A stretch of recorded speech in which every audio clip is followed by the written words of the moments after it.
Today's Wednesday, January 18th, and this is our first meeting of this year. And so I'm going to help us walk through some organizational matters. And then I will turn it over to the president that you all will elect at that point.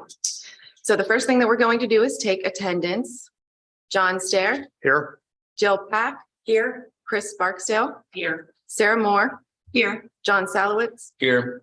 Ryan Cambridge. Here. And we do have a new member, Coralie Palmer, who is not here with us tonight. Okay, our next order of business is that you are all going to take an oath, which I will administer.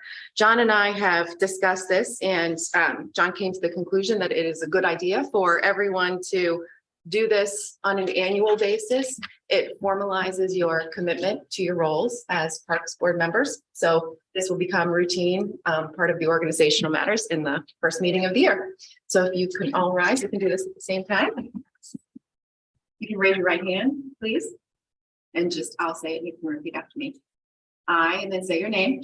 I, John Salowitz, Do solemnly swear that I will support the Constitution of the United States that I will support the Constitution of the United States and the state of Indiana, and that I will faithfully, honestly, and impartially discharge the duties of the office of Zionsville Park Board member according to law and to the best of my skill and ability. Okay, thank you all. I have an oath for each of you to sign, so we'll make sure that we do that tonight.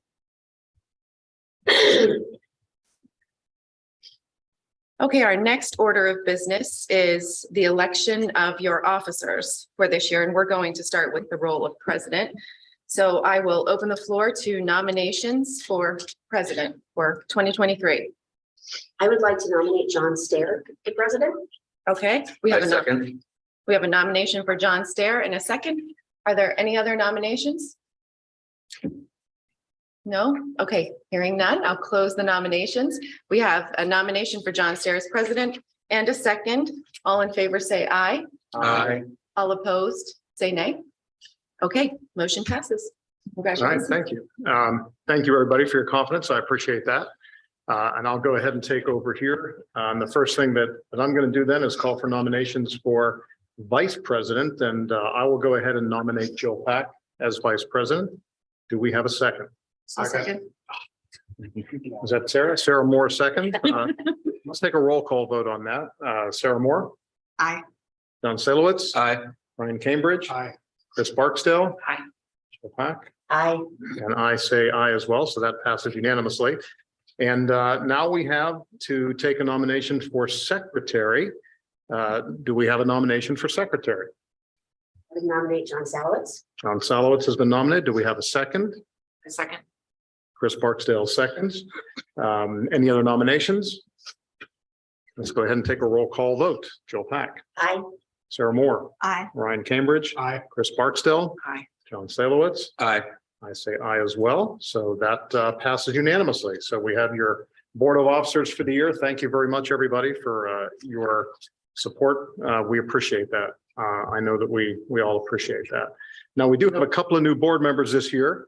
One of them is Coralie Palmer. She's been appointed by the mayor, and due to the fact that we moved the meeting this week, she has a pre-existing commitment to be out of town. So she will be seated in February.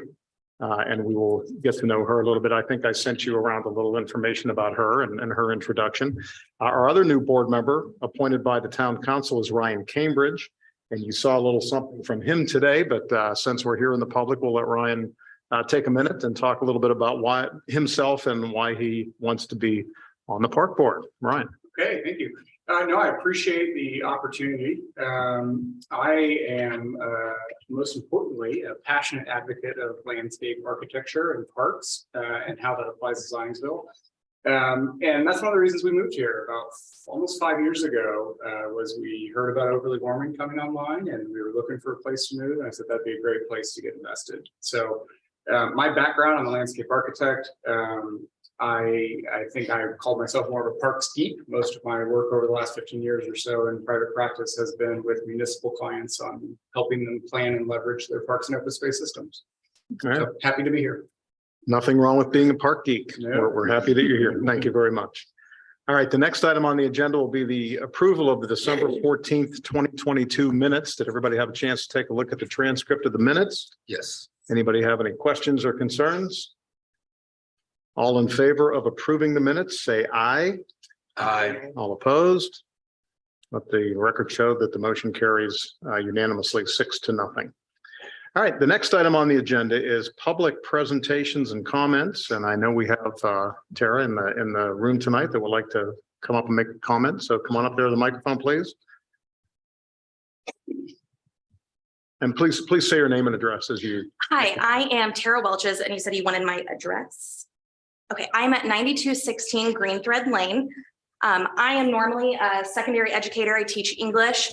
And so something I do with my students often is we focus on research, data, analytic, facts, statistics. And I come tonight before the board as a concerned property owner that shares property line with the trail, as well as a very concerned member of the town of Zionsville. I heard about the trail widening project. When you listen to what they are telling about the trail widening, it sounds wonderful. It sounds so idealistic. How could anybody oppose something like this, right? That's what I thought too. It sounds perfect. And then when I heard about the trail widening, of course, as a property owner that I share about half an acre with the trail. I reached out to the Parks Department. I've spoken to Jared several times over the last couple months, and I was told and very comforted by where between about 875 and the roundabout on Mulberry and Ford Road, it's about 10 feet. And we just need to expand that to 12 feet. We're going to repave, and then we're going to add like a 1 to 2 foot buffer zone on the outside. So I was told you can expect about maybe 2 feet, maybe a hair over, max, where this is going to be impacting, vegetation property. He said, I can count on my hand how many trees are going to be taken out. So about a week and a half ago, when the property owners, both at the preserve of Spring Knoll and Spring Knoll, saw these stakes placed, we became concerned because we were noticing that this was anywhere from about 6.5 feet to close to 10 feet outside on both sides of the trail. So we're talking about 16, 20 feet total that would be coming out. And I called and I spoke to the Parks Department again. And I said, hey, where these stakes placed, is vegetation going to be removed? No, it's not going to be removed. Totally sure. It's for a silt fence. Well, then I saw the construction vehicles coming in, and I called again, and somebody came out, because when I called again, they said, no, things are not coming out to the stakes. We're not going that far outside of the trail. Great. Somebody came out. I've had wonderful experiences, very polite, professional experiences with everyone in the Parks Department. When he came out, it was around that time that bulldozers started driving down by my house. And sure enough, I could count in about a 10-foot space, 8 trees that were taken out. Everything was taken out up to the stakes. Now, for me, it's concerning because that's privacy. You can't see into our property in the summer. And we have been assured that for every 2 trees that come out, or for every 1, there's going to be 2 pieces of vegetation. That sounds great as well. But when I saw that bulldozing happening, and I called and was told, yes, that is where we are taking out 2 and fixing. My concern as both a property owner and as a member of the town of Zionsville is we were either intentionally misled or this was ignorance. On both cases, this is a problem for us, because where are the funds being used here if this is what we're being told? So right now, some questions I have, especially when it comes to data, analytic facts, where was this done ahead of time? I know that this has been in the town project for 20 years. Just because something has been a plan for 20 years doesn't mean that it shouldn't change based on how people feel and what the needs of the community are. The other thing I'm hearing about this trail widening project is it's going to be a big trail. We need to widen it because we're going to get more people. Where is your data, analytics, statistics? Where have you taken research to know that bottlenecking is such a problem? One of my friends, when he was in middle school in Portage, Indiana, he said that his church volunteered at one of their local trail systems to get up, and they tracked, like literally for hours at different points of the trail to see what the impact would be because they were going to widen the trail system. Where has that been done for us to see if this is a need and a necessity? I know that it sounds great to widen it, but at what cost?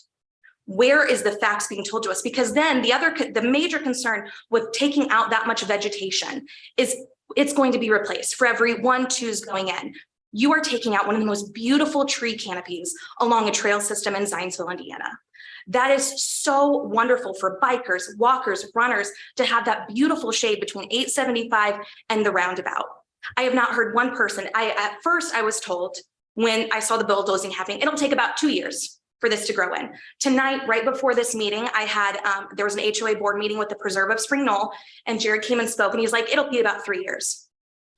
Where is our information that this is needed? What is the impact of this going to be? So right now, as a property owner and a member of the town of Zionsville, at least for this stretch between 875 and the roundabout, I ask that we just repave it 10 feet because I do not want to lose that beautiful tree canopy. I know there's invasive species. I keep hearing that thrown in as well. This is going to take out invasive species. I'm not against that, but why use this project as a scapegoat for that as well? To get away from what we were told originally the impact was going to be. At this point, my neighbors and I and the town of Zionsville, we don't have time to really start petitions and collect information. We've been trying, but we are very upset and very angry about what is happening. And so right now I stand before the board and I ask for a pause in the widening and a permanent just repaving of that area. And that's all I just. Thank you. Thank you, Sarah. I appreciate that. Under our old business category, we have this in the agenda to talk about this tonight.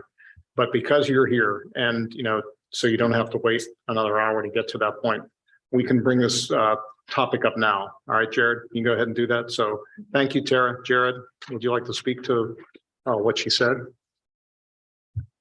Certainly, and I just want to clear up any misinformation in communications. So from the start of our communications about this project, it was stated that this would be a widening of the trail as well as a soft shoulder. So we had mentioned that from the start that it would be widened to 12 as well as a 2-foot soft shoulder. And that is a requirement of DNR and their trail guidelines to have that recovery zone. So as cyclists lead toward the edge of pavement and crash bikes or runners, have a conflict with the trail user, that area is required to recover from those incidents. We experienced that with overly warm and had to come with creative ways to add additional railing to fortify that portion of trail where that shoulder wasn't possible due to the ledge. So again, the trail was always going to be 12 feet with a 2-foot shoulder on each side. And if you look through many portions of our trail today, that shoulder exists as well as is wider than 2 feet because most of our mowers are 36 to 48 inches, and they do one swipe on each side to maintain those grasses, keep back undesirables, as weeds as well as insects, and also just maintain those recovery zones. So that's pretty common now. Concerning the trees, there are a number of trees that'll be out with this project, but the majority of those are scrub. And now there are certainly some mature trees in there. I won't lie about that at all. But among those mature trees, there are several that are ash that are dying due to the emerald ash borer. Several of them have been improperly mulched throughout their life cycle. So their roots are up towards the surface due to the volcano mulching that we've heard so much about. So those are also experiencing the end of life. And ultimately, as you walk this portion of the trail, you'll notice this portion in particular is the most impacted with upheavals as well as cracks in the pavement. And that is because the existing trees are too close to where the paved surface is, causing that conflict, causing those safety concerns, and also removing the accessibility of the trail. So we're looking to solve multiple problems at once with this widening effort, as well as creating a trail that can accept users as we continue to grow as a community, doubling in our population, as well as connecting to Whitestown, Lebanon, and Thorntown, and welcoming the users of all of those communities, as well as anyone in the region that travels here to ride that 28-mile rail trail. So having the opportunity and the funds available to widen this now, rather than simply paving and looking to widen in the future, seems like the most fiscal and responsible use of our park system and our funds long-term. So to only disturb this area once. Now, on top of the hazard trees, which have limbs over the trail, which our team regularly addresses, and the dying trees, as mentioned, there are an incredible amount of invasives within the clearing zones. So each year we have our weed wrangles where we pick apart and with a group of volunteers remove as many invasives as we can, usually honeysuckle because that's the easiest to identify. Once those are removed, we do our due diligence in the following years to follow up with any sprouts, but we also replant those areas and allow the native species to return. And that's exactly what we'll do with the rail trail, planting native forbs and fescues as a cover, but then also working to implement native trees to improve that under canopy. So we, as stated, we are more than happy to work with our neighboring properties, much like we are at Overly Warman, to make sure that the privacy that you have today is maintained and carried on after construction. But certainly we have to get through the scars of construction to get to that end goal. So this project was designed so that the project boundaries are as minimal as they can be to allow the equipment to go through. And then again, once the project is done, it'll be that 12-foot wide with those 2-foot soft shoulders on each side. This isn't the final word on that. We are going to meet with the HOA, the Spring Knoll HOA, and I understand it's a separate HOA with the preserve. We are going to meet with them on Sunday and talk through it with them as well. So it's important to me that you know that we hear you and we understand your concern. And, we have concerns as well that, the trail is not safe in some areas. The pavement there has reached a point where it is overly mature and needs to be replaced. And as Jared mentioned, this is the time to, make some changes that are going to make it better for the next 20 years. So I do understand there's an impact, but trees do grow, and the new trees that we put in will grow and take the place. And I would just suggest one thing too, that, right now when you go up there without leaves on the trees, it looks different than it will in the spring.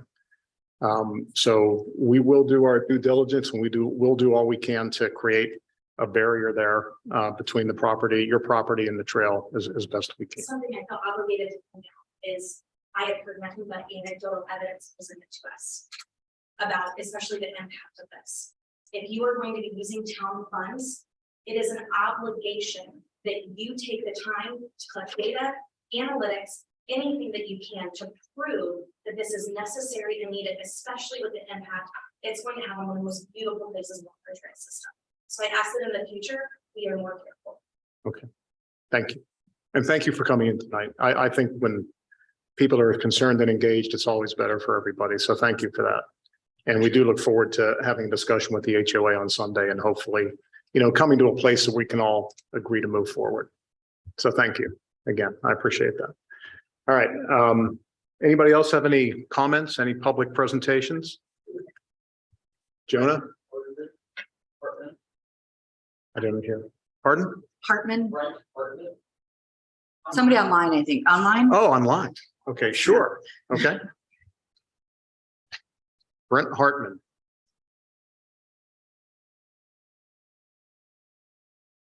Brent, say hello. See if we can hear you.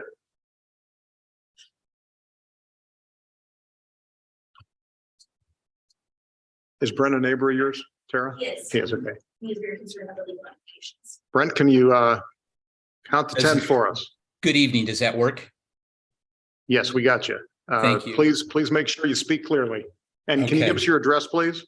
Absolutely. My name is Brent Hartman. I live at 9407 Green Thread Lane.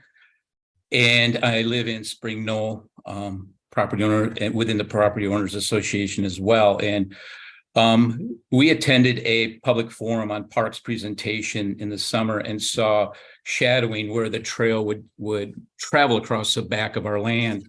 Asked that the city reach out to us and explain how it's impacting us. That didn't occur. Because we had made some other requests, we finally filed an open records request in November, and Jared has worked to fulfill that.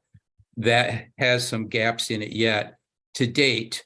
And some of our anxiety is that, and a lawyer looked at this in the last 24 hours, our HOA common area lays on part of the rail trail as it exists today. And like Tara, we think the rail trail has a lot of value to the community, offers a lot to homeowners in its current capacity. It does, however, create safety hazards for us as we see an increase of people traveling into our private property across the HOA common area. Jared, through documents he sent us, has failed to show any right, ownership, or easement agreement that exists that entitles Zionsville as an organization to take land from our HOA common area. And we also think Cobblestone Lake has impact on this as well. The Parks and Rec Board, through Friends of the Trail and the Parks Board, have land available if they shifted further over without impacting platted HOA common area. So the lawyer looked at it and said the city has no right to increase their width of the trail without constituting a potential taking. There is a lot to be said that maintaining the existing pathway has some merit, limiting some capacity going forward. But as ownership is invested in the HOA, our board has to maintain its integrity to the common area, or it faces legal liability from homeowners because there's a legal process that would grant the easements, rights, or usage of common area to other entities other than our community. So we're not lining up against the against the city adversarially. We want to come alongside. A statement Jared just made scares me. Let's get through the scars of construction and then kind of figure this out. We believe that there exists no right of ownership to the land that part of the rail trail lies on. The following needs to occur. Any action on our platted land should cease. We should identify the exact amount of land is being compromised by the current trail and how it impacts Cobblestone Lake. We believe a legal document should be drafted providing for a viable trail that protects the community, the city's rights, and the long-term rights, because this is a forever agreement. We believe that this is in the benefit of the city and city legals, and these are my personal opinions and several neighbors' opinions, that, again, we believe we can come along the side of the city, but we also believe the increased exposure to traffic could have a diminishing effect on some homeowner values while improving others. The basis is this: unless Jared can exhibit, as he has not yet been able to do so, that the city has any claim to take any common area land, this needs to be taken into serious consideration to avoid legal consequences. But how do we get the attention and response? Because our emails have gone radio silent. We understand there's a board involved. We have a right as a citizen as to how this is moving forward. And I mean this very respectfully. We see a path forward. We would prefer these conversations occur now with transparency. And I know they'll start on Sunday night, but we see bigger trucks traveling at higher rates of speed, construction trucks parking in the roadway on dangerous curves, and we're increasing the danger to the community. The HOA has kids and play sets and trampolines within 15 or 20 feet of the rail trail with dump trucks traveling at increasing rates of speed. And we're only at the beginning of what now sounds like a 2 or 3 year process.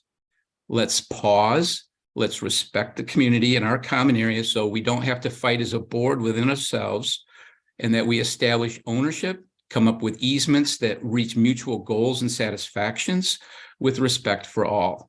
And I want to thank you very much for listening to me. And again, I don't mean this adversarial. We are very, very concerned citizens. We understand how we got here. How do we move forward? Thank you. Okay, thank you. Thank you, Brent. Appreciate that. You have anything you want to say, Jared? Yeah, I'd just like to say, Brent, you have been exceptionally cordial and nice, even though we are on different sides of this issue. So I do appreciate that. We have provided documentation to our right to continue to maintain the trail as we have for the past 20 years. And we feel we've satisfied that public records request, and we'll continue to have conversations with the HOA specifically in those areas as we intend to on Sunday. So in an abundance of concern to this issue, we did pause the rail trail project within these common spaces until we could have those conversations this Sunday. So we most certainly are hoping to come to a win-win for all neighbors as well as the community as a whole. May I say another word? Briefly. Absolutely. I dispute what Jared just said. Jared produced a letter of intent that was satisfied with the donation of Carter Park. Jared has not proved a document that states they have a right to the common area behind my property. Jared and I dispute that respectfully, and it is a legal dispute at this point. But in the light of a legal dispute that I feel you have failed to satisfy, the city needs to take appropriate action. Show the council, show the board that document that says you have a right to that plat. I'm asking for that now based on your statement, Jared. And again, this is business. It's not personal. I understand that. Thank you, Brent. All right, thank you, Brent. I understand that too. And I've seen all the email traffic on this and that's something that we're all working through. So we'll do our best to work through all of that. And hopefully by this weekend, we will have some clarity on that. Anyone else have any public comments? All right, then we'll move on. The next item on the agenda is a Parks Foundation update. And our liaison to the Parks Foundation is Jill Pack. Jill? Thank you. There's not a lot going on. I can report that they had a very successful year-end fundraising session where I mentioned at the last meeting, an anonymous donor had volunteered to a one-to-one match up to $20,000 for any contributions received before December 31st, and they met their goal of raising $20,000 to get the full $20,000 match. It was awesome. Good way for them to end the year. Other than that, they are working through their strategic plan. And they're, I think, about halfway through getting that done. So it should be completed hopefully by March, and then they'll have a good vision of where they're headed moving forward. Okay, does anybody have any questions or comments? All right, I will point out that we also, next month, we'll hear a report from Sarah on the Pathways Committee and what the Pathways Committee is doing. And one thing that I would say is that we've had some discussions with the Pathways Committee about sort of trying to activate them more this year and do more with them. And perhaps they can come to us and make presentations for funding. The Pathways Committee, I want to be very clear, is not an arm of the Parks Board. It's an arm of the town. So we don't own what the Pathways Committee does, but I think that to the benefit of the Pathways Committee and the Parks Department, we can work together. And I hope that 2023 will be the beginning of an opportunity for that relationship to come into more full flower, and that we can help each other and do things for the people of Zionsville. So next month, we'll hear from you, Sarah, on that. So thank you for being the liaison to the Pathways Committee. All right. Next item on the agenda, we're going to get into staff reports, and Jared is already at the podium, so we'll just go ahead with our superintendent, Jared Logston. All right, just two quick updates from the staff report. Just wanted to thank all of our sponsors, our staff, and community for coming out to Winterfest. We had a great month out there at Mulberry Fields as it transformed into an ice skating rink and community presentations. So we really enjoyed that. We're still having some numbers come in, so the full financials will probably be next month during the park board meeting, but we do have some preliminary data to share later. The second item is the 5-year master plan. I just wanted to let you know that it has been submitted to the DNR for initial review. So upon their comments, we'll receive that back, and then it'll be before this board, the plan commission, and then ultimately the town council for adoption. That is all from the superintendent report. Anybody have any questions or concerns? All right, let's move on. Let's move on then. Director of Maintenance Services, Chris Flanagan.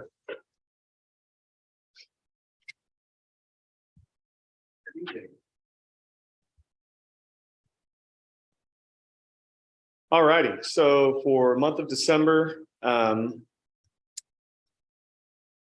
unfortunately, we had to terminate the employment of our natural resources technician, Mallory Flume. That was effective December 30th. For that month, we had 79.25 combined hours of administrative leave and unpaid time off.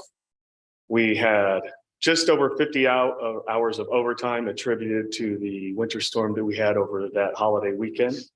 And we had 123.5 of town emergency COVID hours used as 3 members of our staff, including myself, came down with COVID. We had 0 instances of graffiti for the month. And some general topics, the maintenance techs did come in and work overtime during that town ordinance snow clearing. We were here for about half a day, clearing sidewalks, some of the parks along the bridge on Zionsville Road, et cetera. Our natural resources technician worked alongside Ecologic for the beginning of the pollinator pairing at the golf course.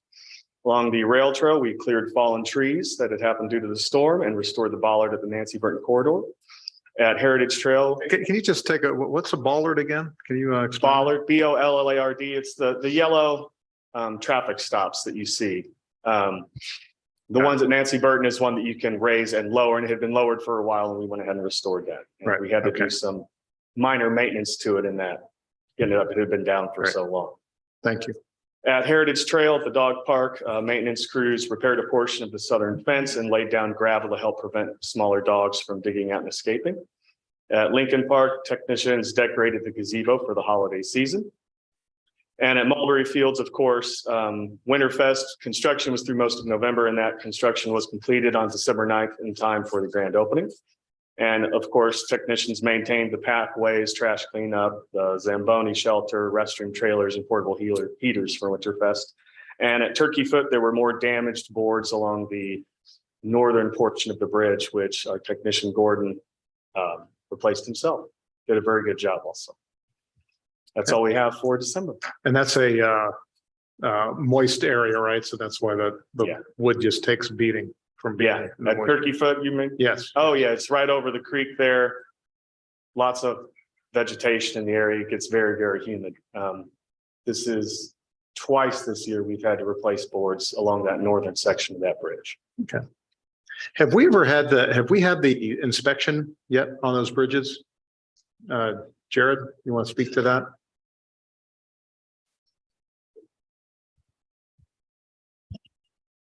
We did have a construction engineer out last season and took a look at it and confirming that it is still safe. And we did propose outsourcing those inspections for the following years. But after speaking with the board, we're going to move that with DPW and plan that for their year this year. Okay. Anybody have any questions for Chris or comments for Chris? No? All right. Thank you, Chris. Thank you very much. Appreciate it. All right. The Director of Recreation Services, Mindy Murdoch.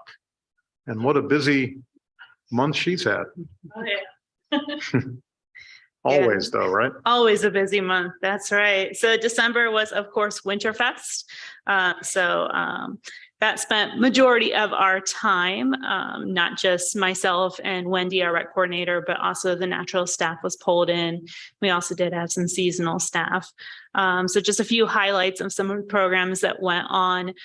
We did our first ever Frozen Fete here at Town Hall, which if you didn't, we had some nice, beautiful pictures done by a professional photographer. So those were shared and I'm sure they'll pop up again and again in future things. But almost 230 people attended that. Everyone had a lot of fun. It's something that we're looking at every other year of potentially offering that kind of princess ball going on. A few other things that happened during Winterfest, luminaries continue to be very popular. So we held a luminary walk at Elm Street Green before Winterfest. It's kind of a prequel of what to come, and then did our other luminary actually at Maple Lawn Farmstead. So we lit up the farmstead with the luminary. So both of those had almost 90 people show up. We are doing another luminary walk in February, right around the time of Valentine's Day, if anyone's looking for something to do. A few other things, we did our first ever, we do winter break camps with the Nature Center, which we did 2 of those this year, but kind of mix things up. We did our first ever winter break camp at Winterfest, where the kids had an opportunity to do various different ice experiments, made their own ice cream, and they also got to ice skate. So it was very popular, very well attended, and we'll be doing that again in the future. A lot of the kids like that one. We also had, of course, our reindeer back and our Makers Market. That was probably the busiest day that we had at Winterfest. And what I've heard back from the vendors, they really enjoyed themselves. So we're hoping to bring that around to the other seasons. And just one other thing. So we did wrap up our second year of Magical Park right before Winterfest kicked off. And I will say that it was a little upsetting to see how quickly the numbers dropped from something that we offered last year as kind of a novel experience, had a lot of attendance, whether it was just the weather just didn't cooperate. We had to cancel a few programs because of weather, or just that kind of novel idea has worn off. For the entire 3 months, we only had about 178 participants, whereas last year when we offered it for the first time, we had 560. So it's something that we probably will not be bringing back for next year, but maybe something to evaluate in the future. So there's a few other kind of augmented reality type programs. So there's a few we've been looking at. There's one that the National Park Service actually utilizes. That might be a potential idea for Carpenter Nature Preserve if that would come online. So. I have a question. Yeah. So I think the last year with the Magical Park, I saw it was like the front page of the Current, I think. Yes. Which I'm thinking was some of it because I didn't even know what was going on until it had been going on for a while again. Have you thought about maybe like a different time of year or something and trying to make a big, I know you put it in all of the materials that you put out, but the Current is like something. It's hard to say why. I know last year it seemed to get more news featuring, but it was picked up. It was in Lebanon Reporter. I did notice it in I think Indy's Child and things of that sort. Yeah. I'm not sure why this year, because we really only shifted it a month. Mhm. And why it, Yeah. just, it was one thing if it would have been a slight decrease, but it was more than half of a decrease. Yeah. So It's just such a neat program. it is a very cool thing. So like I said, we're not against hey, we're never going to do this again, Yeah. but take a break and maybe evaluate or look at a different opportunities. So that's Anybody else? what I have for December, unless you guys have any questions. I guess we're good. All right. Thank you, Mindy. Yeah. All right, Mike Wall is in the house, our golf course manager. Talk about the golf course. Not many rounds played in the last month, but we do have an end of the year and update and some other things looking ahead for next year. Mike? Yeah, not many rounds played in December. Not even people sledding in December because of no snow. So, yeah. So actually, last month you guys approved the two mowers. So here in early January, I actually submitted executed that. So those are on order. So that's our big news. We have the greens mower arriving here in June or July and the rough mower coming in when it dries out. Season passes for 2023 are coming in, starting to trickle in. We've got about 10 or 12 already ordered. But this is about the time where people start thinking about when are we going to open? So I've got another email blast through our POS system going out the end of this week. So, well, now that we're going to open March 15th, thereabouts, people will start thinking about season passes. So we'll have season passes, trickling in. So last year, conditions existed that kept us from opening on time. Mhm. Do we have any reason to believe that any conditions will exist this year that will keep us from opening on time? No, like I said, probably target date would be around March 15th, which is a Wednesday. So, yeah, that's kind of like my target date. Right. Looking at forecasts right now, it looks pretty good. So, Great. yeah, that's what I'm targeting. Anybody have any questions or comments for Mike? No? Okay, great. Yeah. Thank you, Mike. Appreciate it. All right, now we're going to move on to new business. The Eagle Creek Restoration Study and DNR Lair Grant application for 2023. Jared? Amy, did you have anything to? I don't really, all of the matters that I would comment Oh, on sorry. are in new business, so. Okay. Yeah. Sorry, I didn't mean to skip you there, but I knew you had some things coming up later. Yes, I do. Yeah, thanks.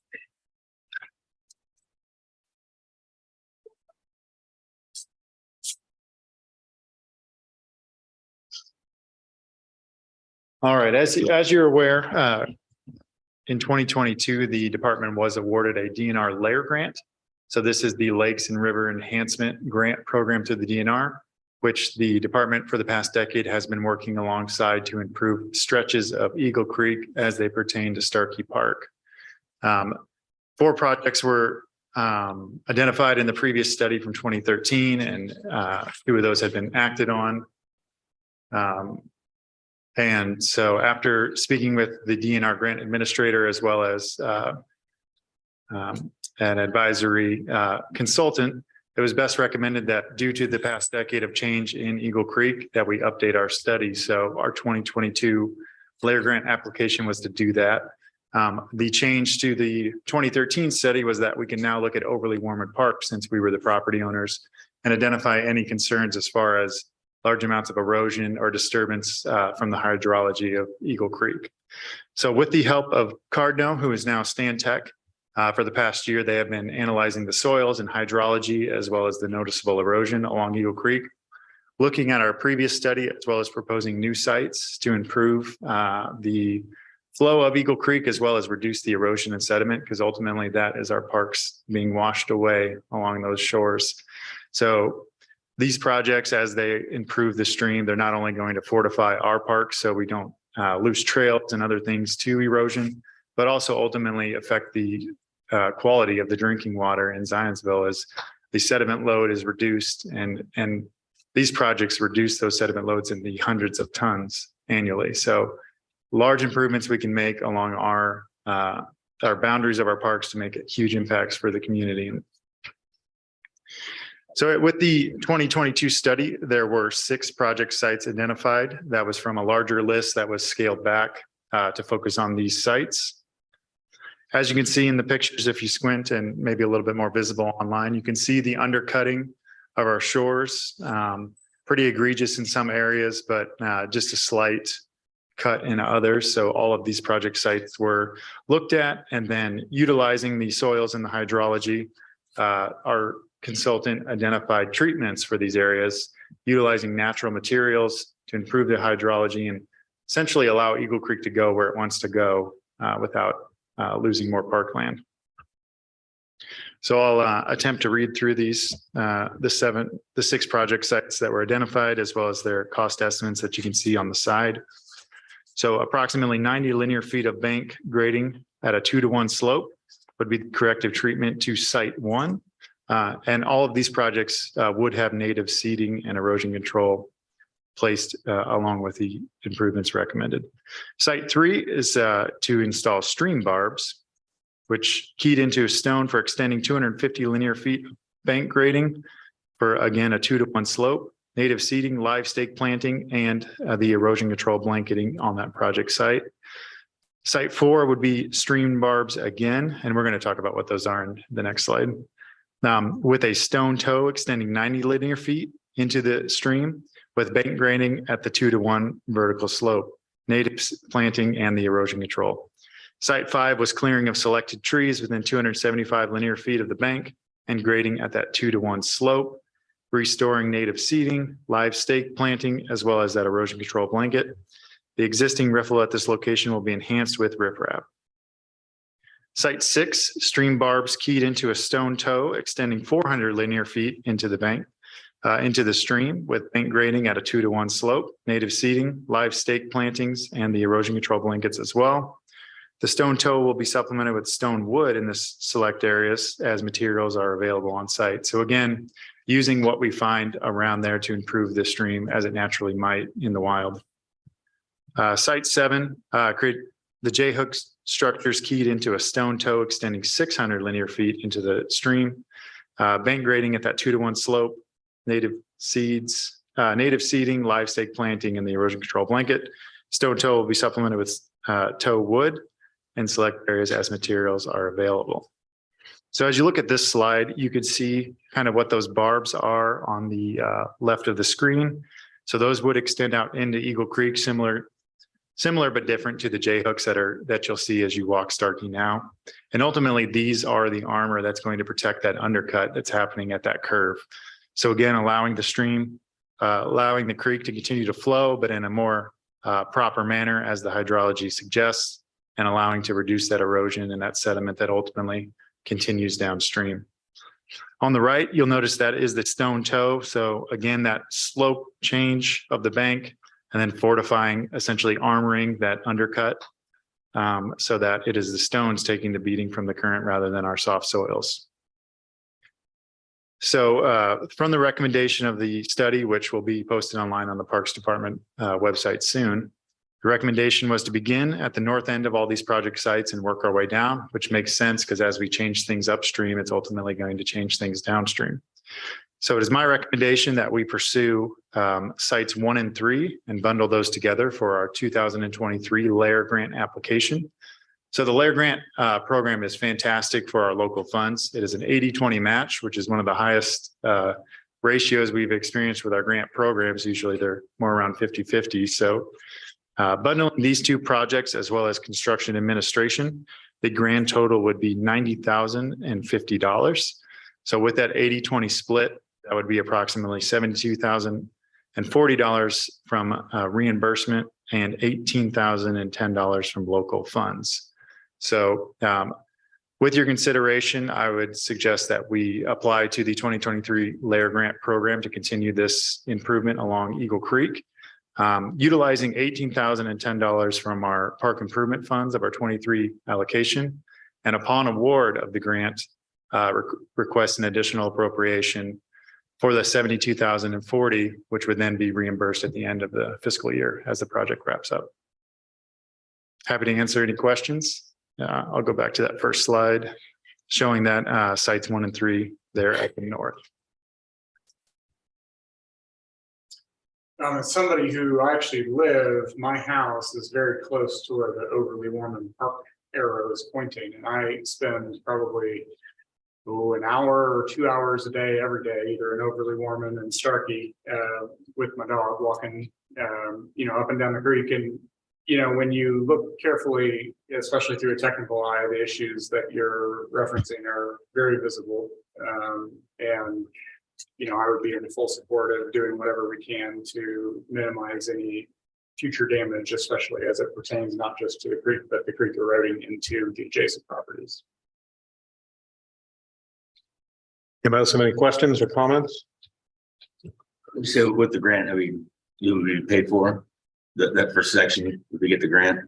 If we get the grant, that would be sites 1 and 3. It would be a local match of $18,000. I think it was $10, and then the DNR reimbursement would be that $72.40. But we only get the reimbursement after the job is done. Correct. That's why we would request an additional appropriation to have those funds available. And then. So what is the likelihood that we will get that grant? We have been successful, I think, just about every year that we've applied. And again, this goes back to 2013. So the state has a focus on this watershed and improving it. And we've been a good faith partner for over a decade now. Okay. I don't think there's any question that there is damage there, and we don't want that to go any further. And it's also become an important recreation spot where, people go in there and wade in the water too. So we do want to do what we can to preserve that. Anybody have any questions? Any further questions? Is the idea that the other sites would happen not in 2023, but in future? Yeah, so we would apply every year with the board approval and just try to knock out these projects. And then we have 7 other parks on Eagle Creek that we could take a look at and see if we need to move these types of activities there. Okay. So Amy, what kind of resolution do we need here? I think you could just vote to authorize Jared to move forward with submitting the grant application. Okay. Would anybody like to make that motion? I'll make the motion. Okay, Sarah Moore makes the motion to give Jared the go ahead to apply for the layer grant. Layer grant. Okay, Yes. great. We have a second. Second. Ryan Cambridge seconds. All right. Any other comments? Let's take a vote. Jill Pack, Aye. John Salowitz, Aye. Sarah Moore, Aye. Ryan Cambridge, Aye. Chris Barksdale, Aye. and I say aye as well, making it a unanimous 6-0 vote. All right. Thank you, Jared. The REMC utility easement. So earlier, last year, REMC approached the Parks Department as we were beginning to plan out and execute the northern expansion, that they would like to approach us for allowing them to run fiber along the rail trail to complete their loop within Zionsville. So running utilities along trails is pretty common. We have sewer that runs within our existing rail trail. We just approved an Everstream crossing of the rail trail to get to the school previously last year. So this is incredibly common, and we're not looking to become compensated for this outside of cost of any legal fees and filings, but certainly being a good partner with REMC and In return, they have offered to expand their public Wi-Fi program to Mulberry Fields. So similarly, how Heritage Trail Park currently has public free Wi-Fi, Mulberry Fields would have that as well. So we're not asking for any compensation here. What we're saying, though, is that they just need to return it to the condition it was in before they started, if they exercise their easement. Absolutely. And this would grant them permission to access it in the future for maintenance and upkeep as well. So understanding that responsibility, but this is outside of our trail. We don't see any conflict, and they have done their due diligence to ensure that there's no other easements, and we will get that in writing shortly before signing this easement. Okay, Amy, would you like to weigh in on anything here? Sure, yes, I think Jared summarized it well. We've been in communication with them for several months, and they hired an engineering firm to create a good legal description and a map of the area that they're seeking. And as Jared said, they are affirming to us that they've done their due diligence to ensure that they're not going to run into any other easements that are there. This is a non-exclusive easement, so that doesn't mean that they have, does not convey to them exclusive rights to be in this area. It's a non-exclusive easement in case you need to put anything there in the future that wouldn't interfere with their infrastructure. Okay.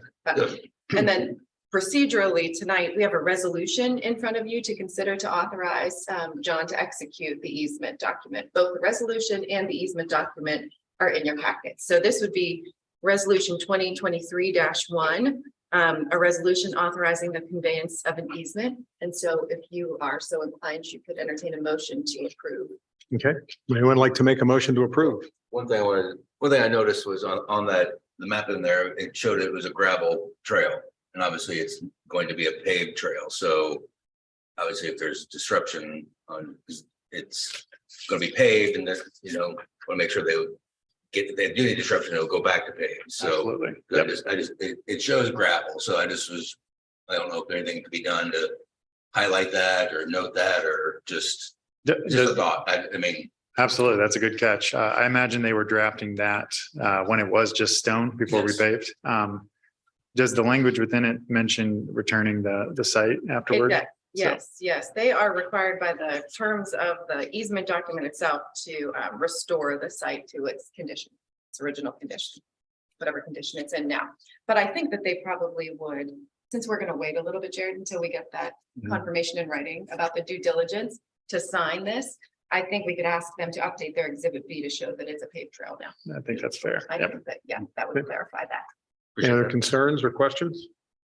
Anybody like to make a motion that we go ahead and approve the agreement and sign the easement? I'll make the motion to grant RMC the Easement. easement. Yeah, that's what, sorry, went blank. Okay, do we have a second? Second. Ryan, or John Salowitz makes a motion, Ryan Cambridge seconds. Now let's take a roll call vote. Jill Pack, Aye. John Salowitz, Aye. Sarah Moore. Aye. Ryan Cambridge, Aye. Chris Barksdale. Aye. I say aye as well. 6-0 on that too. All right, thank you. And don't forget, we're gonna sign that before we leave tonight. Got a lot of stuff to sign tonight before we leave, so let's make sure we don't run out of here. All right, next on the agenda is the year in review 2022. Thank you. So we'll just do a quick review of all the accomplishments this department has had over the past year. So as we began the year, the departmental vision for the Zionsville Parks and Recreation Department was that everyone plays. So this is a comprehensive vision for both our parks and our recreation.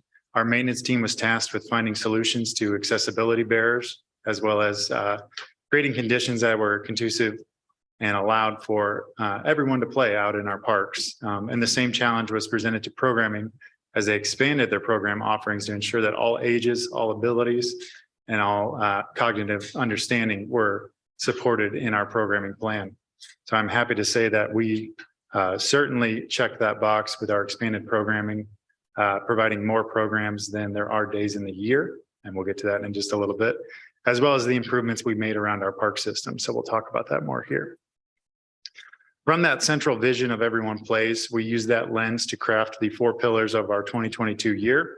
And that was to plan, develop, conserve, and adapt the way we do things in the Parks and Recreation Department. Is the presentation showing up on the No. screens? Is not. Okay, well, let's just fix that before we go any further.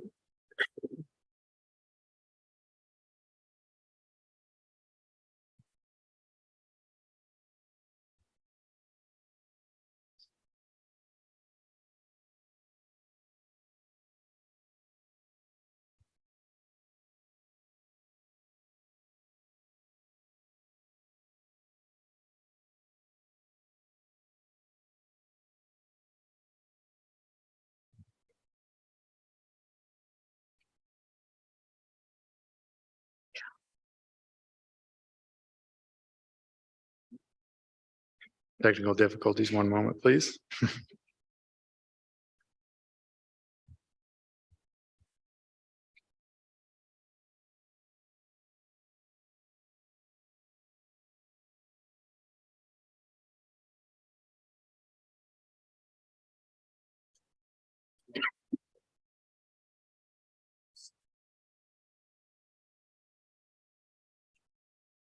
There you are.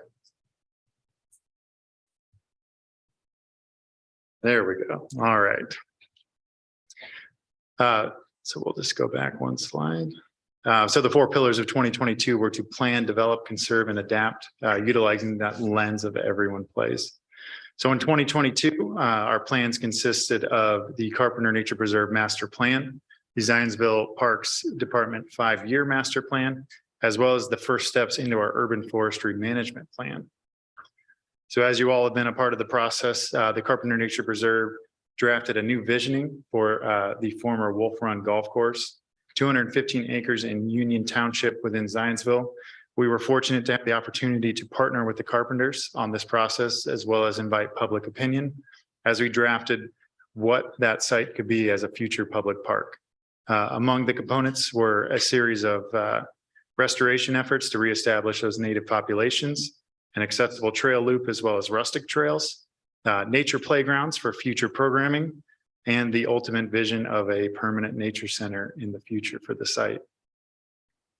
We'll have more about the Carpenter Nature Preserve later in the agenda. Later in the year, we started our 5-year master plan, and every 5 years, this is an opportunity for the park system to re-engage with the community and identify their top priorities and their wants, and then come up with a comprehensive plan to fund those capital improvements while still looking at the existing park system and improving that alongside. Beyond that traditional scope of a 5-year master plan, we also looked at an ADA accessibility audit. So this was a complete deep dive into the accessibility of our park system, providing an actionable plan that our maintenance team will begin to tackle in the coming years as we move towards an accessible park system, as well as providing details for future capital investments to make those improvements. We also implemented a staffing plan to not only look at Zionsville parks as we continue to add parkland and amenities, but also look at the region and the national standards for staffing to see where we fall in that umbrella and what plans we should make towards investment in our personnel to keep up with the demands and services of our park system. We also incorporated an impact fee utilization strategy. So this document will assist with the implementation of impact fees for these capital improvements.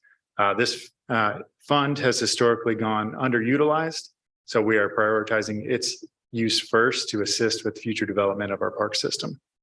And finally, the land acquisition plan. So we have the unique opportunity to not only look at our park system today, but what it could become in the next 50 or 100 years. So the thing about natural habitats is you can't create new ones. So once they're gone, they're kind of gone. We can certainly try to replicate and restore things, but that true organic history of natural spaces is lost to development all too often. So we wanted to take a comprehensive look at Union and Perry townships and just identify where it makes sense for us to focus our strategies in the future, working with landowners, working with developers to ensure that we have an equitable green park system throughout all of Zionsville in the future. And finally, our urban tree canopy inventory was the first step in an urban forestry management plan. So Matthias of Indiana University, along with the IU climate cohorts, conducted a GIS inventory of the tree canopy of Zionsville. I'm happy to say that the majority of our parks are a low priority for planting because we have so many trees in our park system. So that's a great salute to the habitats we maintain and preserve in our park system. But this map will help guide initiatives, future grant applications for restoring the urban canopy within Zionsville, as well as identifying hotspots so we can truly make change in Zionsville on a molecular level that adds up. Moving on to development, we had 3 goals within development, and that is to complete the Zionsville Big 4 Rail Trail, infuse arts into our park system, and invite new users that may participate in those expressions rather than nature or recreation, and also adding new recreational amenities, including our pickleball courts. So beginning at the southern end of our rail trail, the Southern Rail Trail expansion wrapped up over this year. So again, that is a 15-foot accessible trail that now extends from the Starkey Avenue down to the Von Terra subdivision and ultimately Zionsville Road.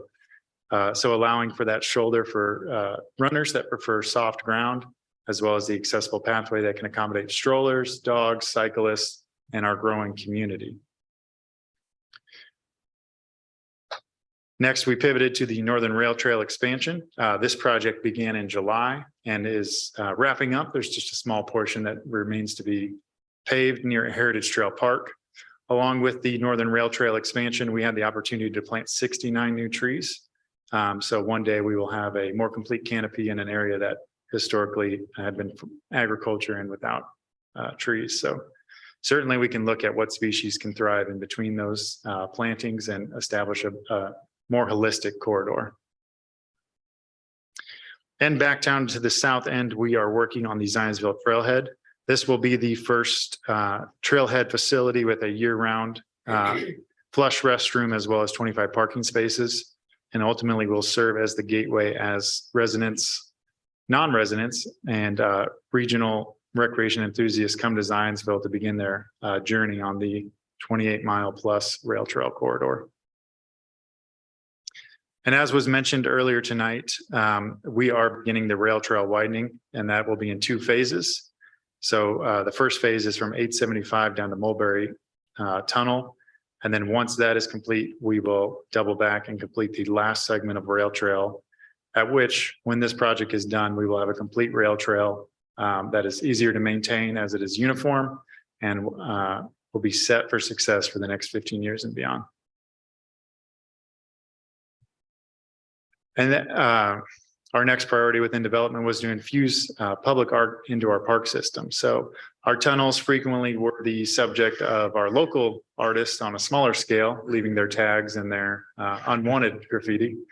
But fortunately, through a conversation and donation from the Community Foundation of Boone County, 2 muralists were hired to create just fantastic murals in our 2 tunnels that truly express Zionsville and its history as well as its current park system. So the first is the Dahlia Tunnel, which reflects the history of the Dahlia in Zionsville with a commemorative plaque.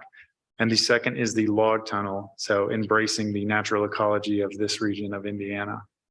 So very happy to have those in our park system, and thank you again from the Community Foundation of Boone County for that generous gift.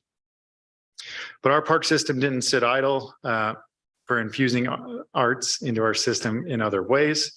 Program staff developed a focus in new artistic programming to offer to all ages and all abilities.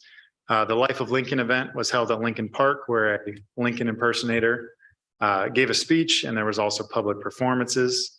The Arts in the Park was a new addition to our park system, providing various forms of artistic expression, drum circles, open mic night, physical martial arts, and teaching that to a new user group.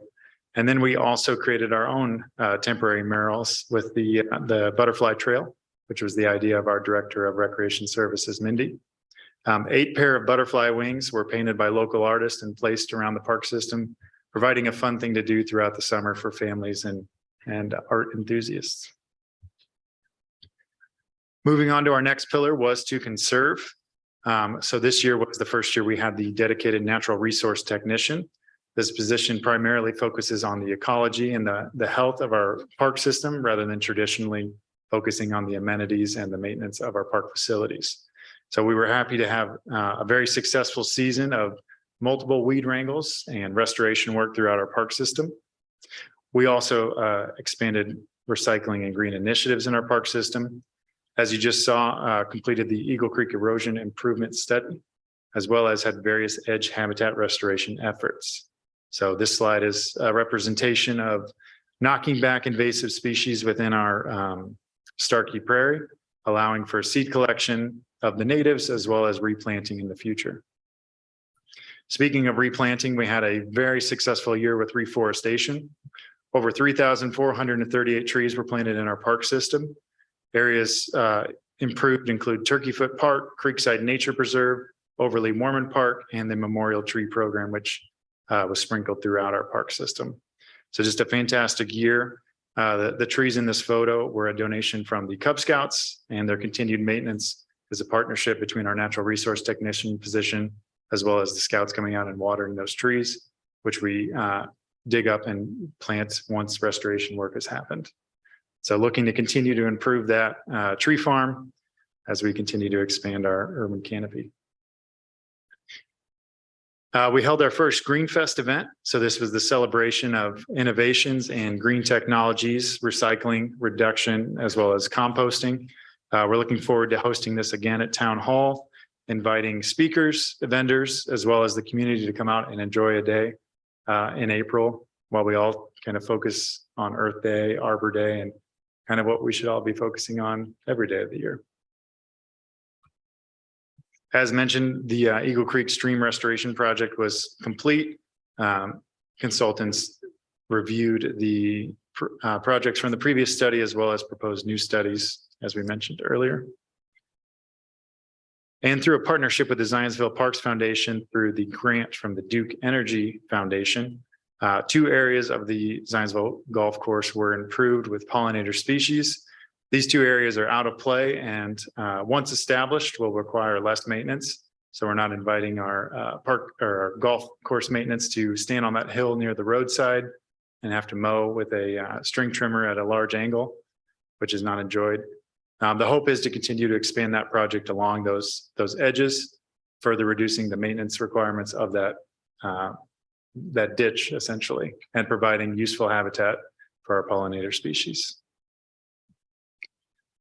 And the final pillar was to adapt the way we do things. So our goals were to improve accessibility, provide equitable programming, and to expand our programming. So one of our first accomplishments due to the implementation of an Eagle Scout project was the accessible gardens. So volunteers came out and built these raised gardens on our accessible concrete pad, which was poured with the assistance of the Department of Public Works. So next season, this season, 2023 will be the first year these will be offered to the community. So those with mobility issues can utilize these spaces. We've heard a lot from our gardeners, and they would like to see these pop up at Elm Street Green, as well as just a couple more offered, maybe not even fully accessible, but just something where our residents don't have to bend down quite as far when they're gardening for those with other types of mobility issues. So we will certainly explore that in the future.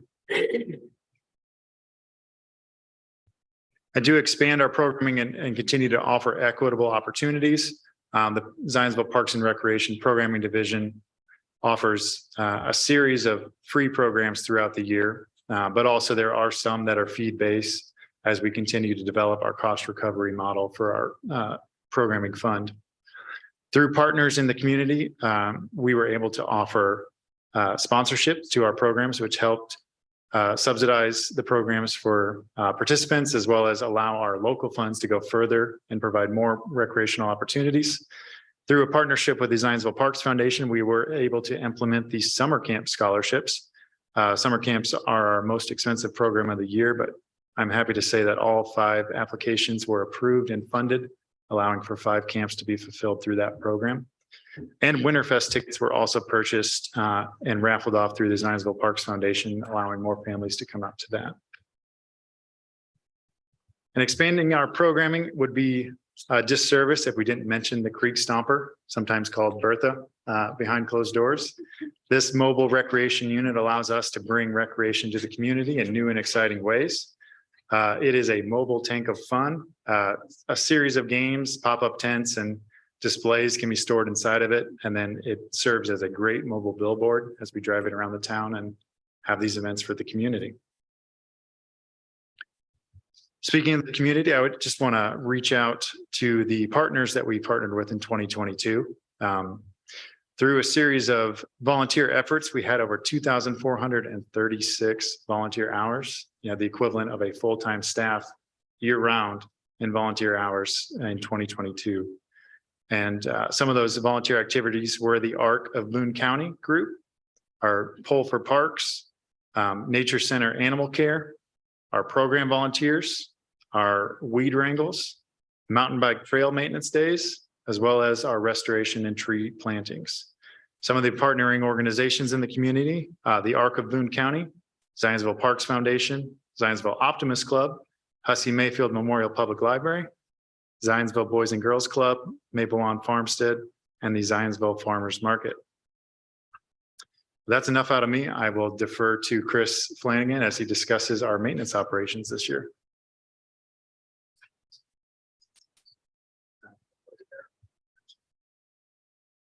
All righty.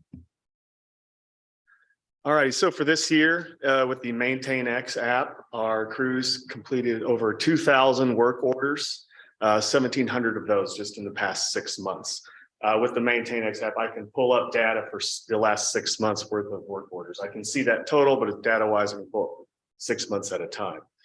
We had over 40 hours of professional development. We sent our full staff down to the SICM conference, the Southern Indiana Cooperative Invasive Species Management, working with SISMA to recognize invasive species management practices and how to further coordinate with other SISMAs and SICMs in the future.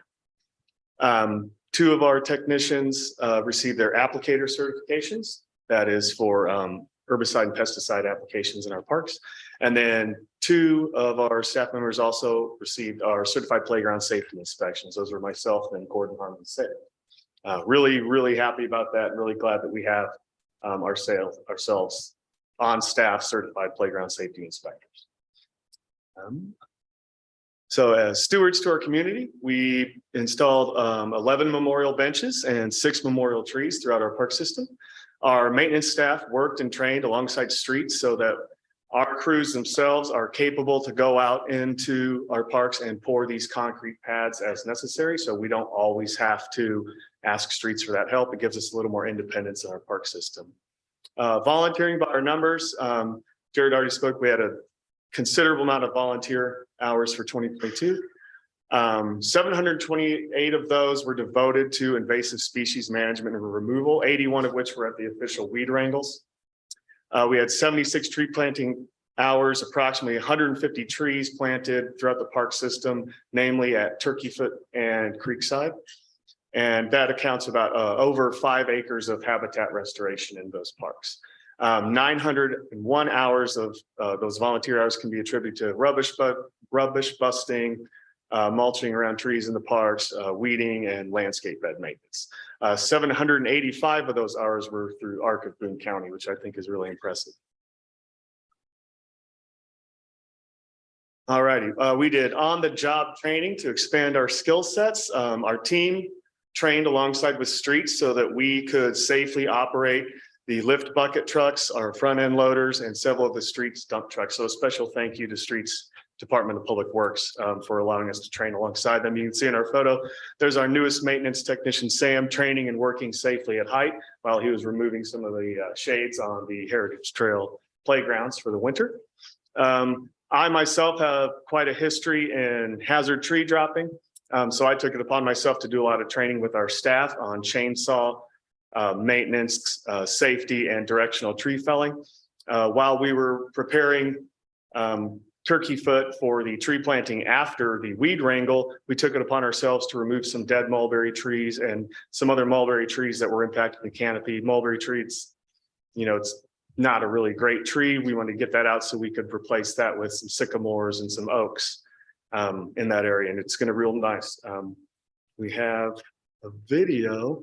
There's Gordon safely dropping his first tree. He did an outstanding job. That was his first tree. He was really proud of it. I was really proud of him. It's always nice when you can impart a new skill set onto a team member and see him progress and thrive from that.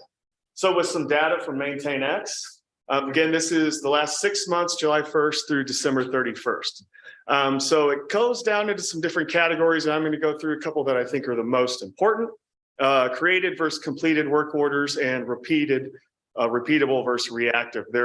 They mirror each other if you look at the bar and the line graph. Repeatable work orders, those are our daily and weekly rounds, monthly park inspections, playground inspections, vehicle inspections. Those make up about 82% of the work orders that we do. Reactive work orders, those are highest during the summer months due to increased user activity and reporting of maintenance issues, the growing season, and reaction as they have there to storms and other inclement weather events. Again, you can see the hills and the valleys in the graphs. Those mirror each other. And again, that's to be expected in the summer months. Those are divided up then into medium priority, high priority, and low priority work orders. Medium priority work orders we have those categorized just as our regular daily routines. Again, the rounds between our maintenance tech, the natural resources technician, and myself, the director. High priority work orders, those are really the reactive ones, reactions to a threat to public safety. Think of the form of a broken or hanging tree limb, something's across the trail, maybe, crack, any broken glass in a parking lot, things like that. We want to have a quick reaction to. That's why it gets that high priority. Also, civil disobedience in the form of graffiti on public property. We try to have a 24-hour turnaround on that. Once it's notified, we get a work order created, it gets marked high priority. We're going to try to get guys out to take care of that as soon as possible. Low priority work orders are those marked as none. Again, you can see just on the spot identifications of something that a maintenance technician can notice something out. Oh, there's a bush that's kind of grown over the trail a little bit. Low priority, I'm going to make a work order. We're going to clear that real quick, close that work order. Good to go.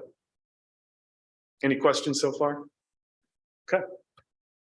Okay, this is a time versus cost report based on, this is just the data of cost of parts. This includes 40 and 30 gallon trash bags, dog waste bags, and salt melt. So again, this is just over the time reported versus the items that reported spent. And this kind of goes into making sure that we instill this culture with our team of making sure that things are reported accurately.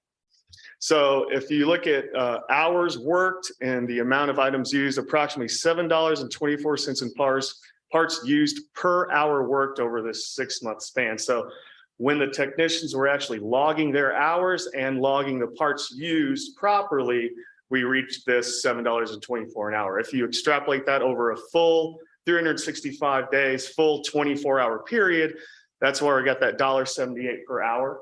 I do think that is high, and I think that is just because it, again, this isn't necessarily what I call the baseline data that we're going to try to really start to collect. This was myself learning the system, our technicians learning the system.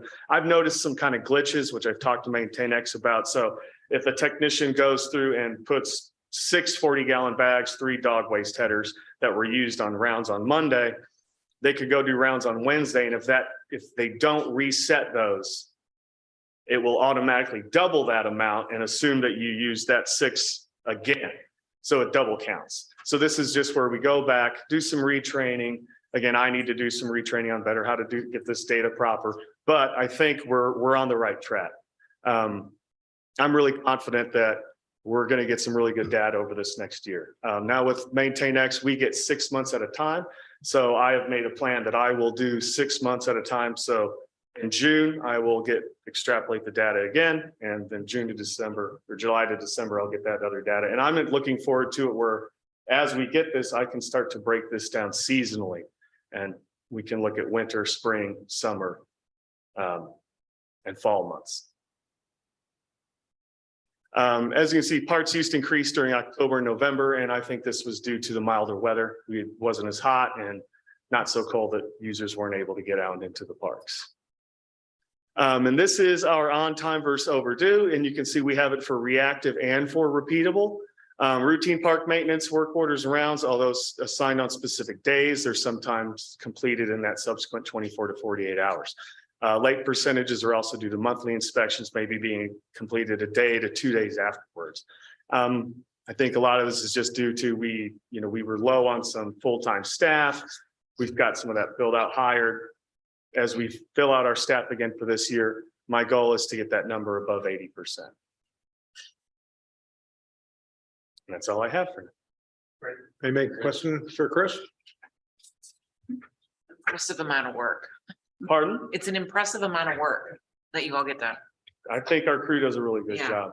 Well, I just would like to say, I think the fact that you're looking at the work you do through the lens of data and using that to sort of adjust as you go, I mean, Yeah. it's definitely a best practice that I'm really happy to see implemented, because it's often not. So. Yeah, it's a great tool and I'm looking forward to us really dialing it in this year. I'm really confident we'll be able to do that. And I think we'll get even more accurate data as the months go on. Okay, all right. Thank you all very much. All right, thank you, Chris. All right, Mike Wall. Our golf course manager is going to tell us about the 2022 year in review.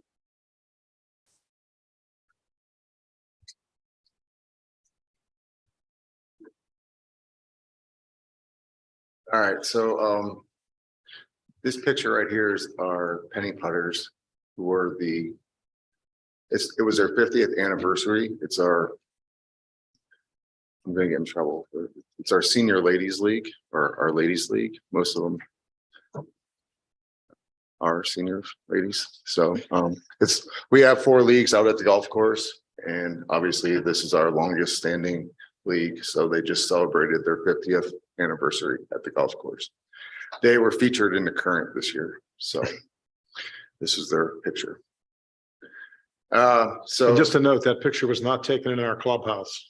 no, unfortunately, this was not in our clubhouse. Yeah, I'm kidding. That's at the This was golf at club. of a Indiana. different Yeah. Okay, venue.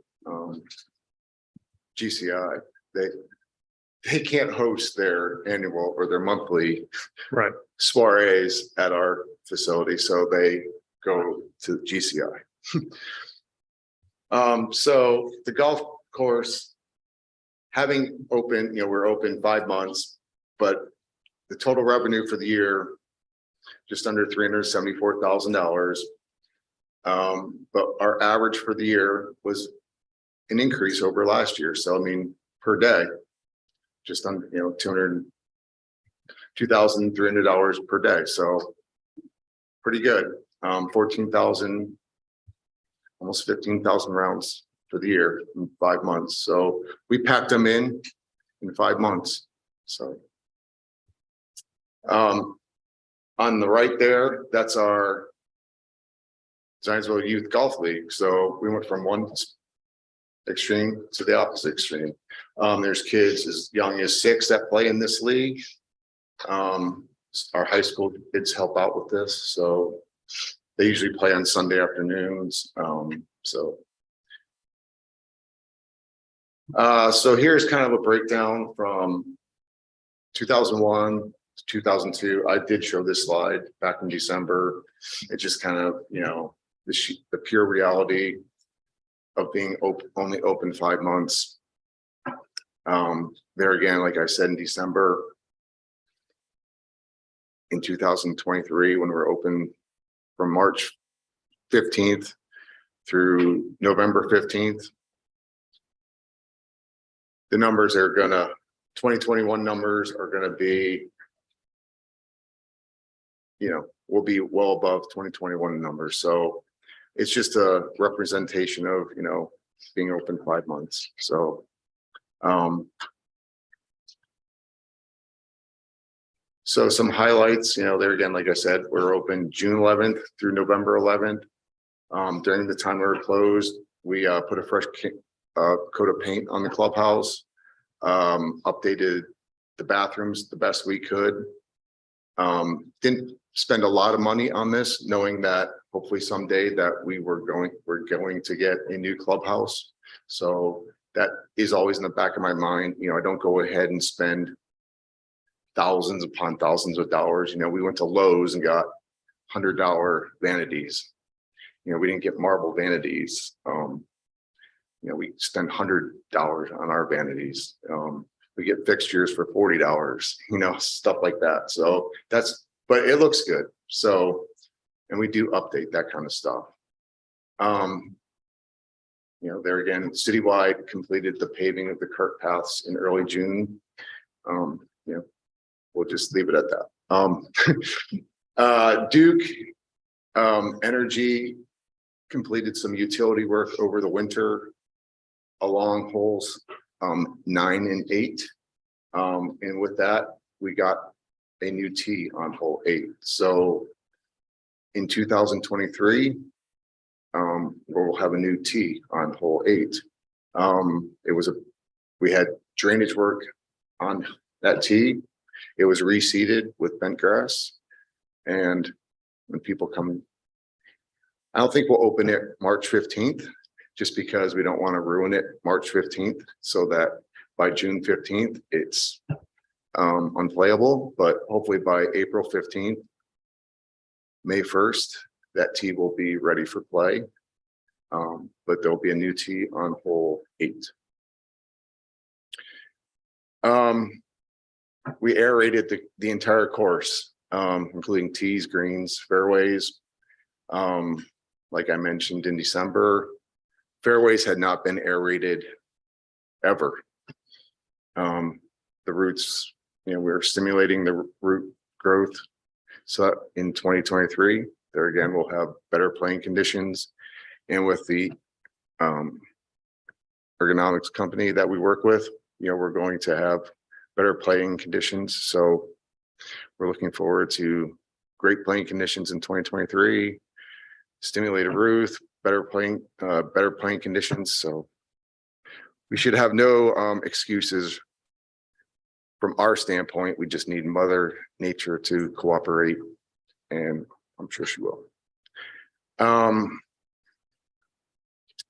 So there again, as Jared mentioned, we early December, when it was really cold, the park naturalist and ecologic did complete the plantings along holes 2 in between holes 3 and 5 for the pollinators. And hopefully for many years to come, we'll have pollinators, plantings. And I know there's plenty more plans for that in the future. So we look forward to that. We do realize that it won't impact the golfing or the golfers. So, that will be a great addition to the golf course. And as I previously mentioned, we're going to have 2 new mowers for 2023. So it's a new greens mower. The previous greens mower had the equivalent of 250,000 miles on it, and it will get us to June, knock on wood. But it was definitely time to put that to bed for everyday use. As I mentioned, we'll still keep that in the fleet. We can use it for approaches and other uses for the course. We're not going to retire it completely. We'll be able to use that. And then with the rough mower, instead of a 6-foot wide mower that we currently are using, this one will be 9 feet wide, and it will reduce the mowing time, and we'll still use the 6-foot wide for that. So we have those 2 new mowers coming. And again, with the playing conditions and the mowers, like I said, the playing conditions at the golf course should be pretty good. Do we have any questions or comments for Mike? No? All right. Thank you, Mike. Thanks. All right. And now I'll look back at the recreation services for 2022. Mindy? All right. So talking a little about all parts of programming, so not just nature center, but also our recreation and our events and outreach. So lots of fun graphs. Hope you guys like them. So quite a big jump. And 2022, we actually saw 31,418 contacts. So in programming aspects. Contacts are really everything. It's your program attendance, your nature center visitor walk-ins, your event numbers, all rolled into one. The only thing that's not added into this one is we do what's called impromptu programs. So people would come to the nature center just to come visit, and they might start asking questions. The naturalists might start answering them, pull out an animal, and kind of do like a little impromptu 5 to 10 minute program for them. We don't add those because they've already come to the nature center. It's just a nice way of seeing how my staff are interacting with the public to see those numbers. And those also in that report you see, those also increased this last year. A few reasons for the large increase compared to last year. Well, this was the first year that the Nature Center was open for the entire year at the new location. Remember, it opened in, I think it was April 20th last year. So we had a full year to do that one. We also implemented quite a number of new events. So last year we had over a dozen different large scale events within the park system. So that pulled in a lot. And then we also brought in the Creek Stomper and Park and Play, which also had a big impact in the number of people. I mean, we had with events and outreach, 8,700 participants for just those two things. So, but yeah, so 83% increase. It's neat because I will say the senior member of the Parks Department, being here the longest of everyone, I've kept track since I came in 2014. So it's kind of fun to see the numbers of where we were when it was truly just me as the programmer on staff to where, 2019, I was able to bring in my one part-time naturalist. You can see how 2020, impacted us. And then as we started to add in new staff, really seeing that number increase and that we're really reaching more of the community.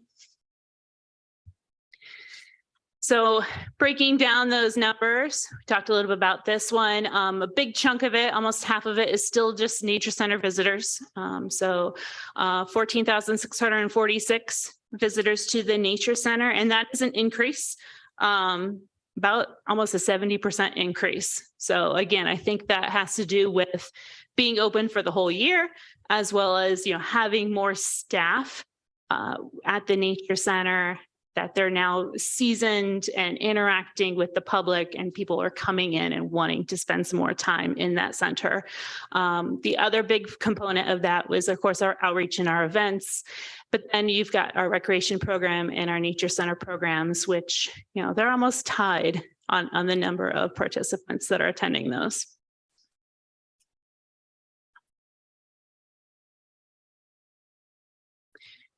And then as far as the actual numbers for events and programs, as Jared alluded to, we actually did 406 programs events through 2022. So it is an increase, not much, but it is an increase. We're kind of at the point where really our staff can't add too many more to their plate. We are pretty busy on what we have as far as staffing goes. So our focus for this year is not so much as on the quantity of programs. I know they can do them. Well, everyone overachieves and does way more than they need to, but making sure we're focusing on the quality of what we're providing to the community. We did about 52 private programs. So those would be school programs, scout programs. We started up having birthday parties again at the nature center. So we did have 2 of those last year when we started that.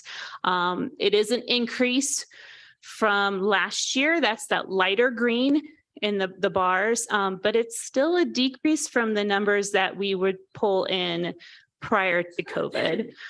So that's one area that we're going to be focusing on, is how do we get more of those historically that came to the nature center to us for programming. We did a lot more scouts, we did a lot more birthday parties, a lot more preschools. How do we start to bring them back into our programming when, they took a break because of COVID and they've been slow to come back? So that'll be another focus to it. We also did 16 summer camps last year with about 330 kids. I will say this year, we just kind of set out the dates of what they are. Everyone keeps emailing me asking, when are those going to be released? We will be doing 16 again this year, but they will be more, there's more week-long offerings. And actually we'll be doing our first Indiana Master Naturalist Junior Camp to be offered. So something kind of fun. And then I listed there all the different special events that we did last year, from the Zionsville puzzle swap, which is going on right now, all the way to our party in the park, which was kind of a fun, just last minute, hey, what if we did this? To, of course, Winterfest and the programs that go with that, such as New Year's Eve.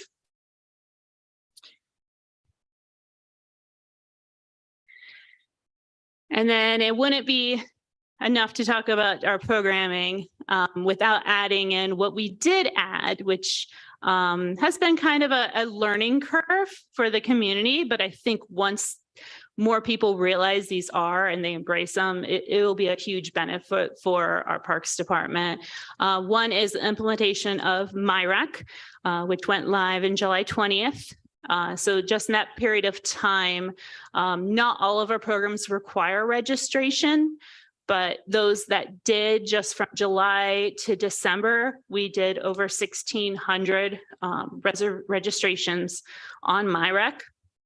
And again, as Jared had said, not all of our programs require a fee. Some camps are our biggest as far as really bringing in money that we utilize through the rest of the year.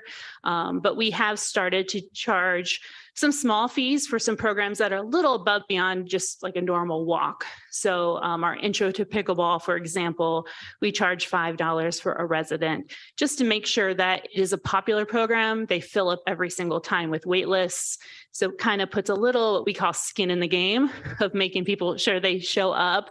Plus there's more, kind of hands-on learning that goes with that one than just a traditional program. So, but with those small fees collected up, still almost 13,000 in program fees for that period of time. The other nice thing with MyRec is it allows us to really pull in a lot of different areas. So it's a one-stop shop for our community. So we can do facility reservations, and you can see there are the different reservations that were done, from shelter reservations to renting the Creek Stomper, all the way to the individual, the nature center programs there. That would be those private requests for scouts or for schools. So those individual requests that went through there. We did 73 new dog park memberships on MyRec since it started in July 20th. And then all the way down to, additional like key fobs that people need to purchase to, we did some concessions at Winterfest. And so we bring in a little bit of, money that way. And that's another thing we're looking at for this year coming in Winterfest, is some more concessions and things of that sort. And then in addition to MyRec, we also added our activity guide. So our Active by Nature. So that came out in summer, was the first issue. And so, the last one, which is still out now because it goes through February, had the Winterfest guide in there included. So again, it's they're great resources for the community. It's just, making sure that the community, once they find them and understand how to use them, that it will just continue to improve our rec and program side of the department. And of course, we have to end off with, last year was the 20th anniversary for the Zionsville Nature Center. So we're looking forward to the next 20 years and what that might bring. Questions, comments? Good work. Thanks. It's a Also good year. seems like you did a lot as well. I did. I haven't given up on programming. I still do my part, but Yeah. yes, very So hardworking crew. The momentum of the Nature Center at the library continues, that people are still using that and excited by it. I think that's great. It's a great think so. partnership with the Yeah. library. Yeah, we love it too. So I'm glad to see it's keeping up your numbers. And, can't wait to see what else we do. Awesome. Okay, thank you, Mindy. Yeah. Just a couple more slides here. Each year, I like to take a special moment to thank our staff for all they do. In this picture, especially our maintenance team, just transforming Mulberry Fields, and at this point, just a concrete slab, into Winterfest, which was enjoyed by a large portion of our community as well as the region. We started to get information on the neighboring communities that came in, but all of that made possible by a small dedicated team that, as we like to say, is small but mighty. So a couple of preliminary numbers from Winterfest. We don't have the total financial picture just yet. We still have numbers coming in and credits coming in. So we will discuss that at probably the February meeting once we have that full picture. But we had 4,649 skaters hit the ice, which is slightly down from last year, unfortunately. But that is most certainly due to the 2 subarctic days as well as 2 cancellations due to rain, unfortunately. So as we look at this program in the future, we need to figure out how to make it more resilient to the elements as well. And we have some ideas for that. We did receive $20,000 in sponsorships. That is up 1,000 from last year, our first year. We had 1,586 attend Winterfest programming. 2,800 attended the community performances on these stages. And our marketing is certainly permeating the community. Our digital guide had over 13,000 impressions. The Winterfest printed guide was sent to 13,428 homes, as well as 1,572 businesses. And the website received 12,242 visits, which again is slightly down from 2021, but we believe that that is partially due to our increased presence on social media and the physical guide that went into people's mailboxes. Speaking of social media, some of our high points of our postings, the all hands on deck message reaching over 7,000 people, the ribbon cutting ceremony reaching 4,500, and the grab your skates post reaching 5,560. And those are organic posts, so those are not promoted posts, just the channels we have in our disposal, how we're able to reach the community. So we will talk about the financials of Winterfest and a path forward to continue to make that event more sustainable as we look at the entire cost recovery model for our programming department. So I will have that to you as soon as I get all of those numbers. That is the end of our 2022 year. As we look to 2023, our departmental vision is our connections. So obviously talking about our trail connections and our connections with neighboring communities through the rail trail and other pathways, but also looking at our connections within our department. So we've challenged staff to not continue to build on what they've done by expanding, as Mindy mentioned, but to look at what we're doing today and how we can create community within our existing parties. How can we facilitate mountain bike riders to join together and create their own community, or our community gardeners? How can we facilitate them developing their own neighborhood organization within the garden plots? Or our dog park members, that anyone with a dog knows you go when you have the chance, and you might be the only one there, or you might be one of dozen, but how do we create that community and those connections within those hobby groups? So that's what we're going to take a look at this year, improving our park system through our physical connections, as well as our programming through our connections in our programming and wellness. Happy to answer any questions. All right, thank you all. Thank you, Jerry. All right, we're ready to move on to the Carpenter Nature Preserve bond.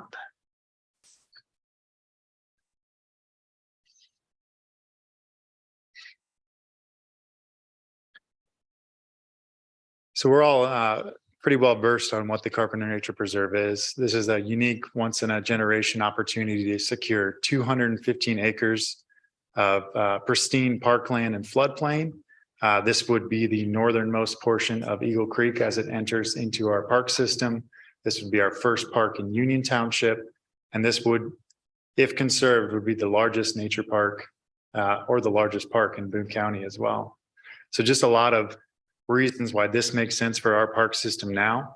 And due to our abilities and our funding capacities as a park system, we don't have the funds to complete this dream on our own. So this would be asking the community, asking for a little assistance and the development of a bond to ensure that we can acquire this land in a time-sensitive manner. So in continued conversations with the Carpenters, they have been our partner from the start on day one back in 2020, 2021, when they purchased the land, with the idea that this would become a public park and nature preserve. So we are now in 2023 and that they have been a loyal partner to that mission and they continue to see that through, but they certainly are getting more and more phone calls from other interested parties with their visions of what that property could be. So the mounting pressure of from outside influences, should this project not go forward, this land will most certainly have a different vision, whether that's in some other preserved capacity or developed. It's hard to say. So I just wanted to provide some updates since we last spoke about this and talk about how I would recommend we move forward. So last fall, the Parks Department initiated an updated appraisal. The updated appraisal was received November, so just a couple of months ago, and that was for $6,020,000. That is up from $55.6 million in 2020. So just in a couple of years, you can see that estimated value has gone up. The Carpenters have agreed to a bargain sale price of $1.5 million off the updated appraisal price. So we are currently drafting a purchase agreement to be reviewed by both parties. That would include language of that agreed upon price for a later date. So before you tonight is the conversation of restarting the bond request process. So the goal of the bond is to acquire the land and begin the first steps of surveying, engineering, and getting this project shelf ready. So the $5 million bond request ask, 4.55 million would be towards acquisition and closing costs, and the remaining fees would be towards engineering, surveys, construction documents, and the creation of those documents for phase one. So phase one would be just creating a park. We like to call this Starkey Light. So this would be just providing access to the community so they could experience this vast wilderness in Boone County, providing a restroom facility with a shelter, accessible trails, rustic trails, as well as areas for programming as our nature playgrounds. So this would not include the nature center or some of the other bells and whistles that we've envisioned, like the boardwalks and the canopy walks. So that's where, with this $5 million, we could accomplish as a community, as a town. But that's not where this journey ends right now. So projects of this magnitude, of this importance, it's easy to spread the word and it's easy to find outside partners that share in that vision and want to see this come to fruition. So we've been very fortunate to have many conversations with outside parties and actually have been listed as a final recipient for several outside grants towards this program. So keep in mind with our $5 million investment as we talk about the next things. The Next Level Conservation Trust Program. This was created last year specifically for the process of preserving and protecting important conservation, recreation, and historic areas throughout Indiana.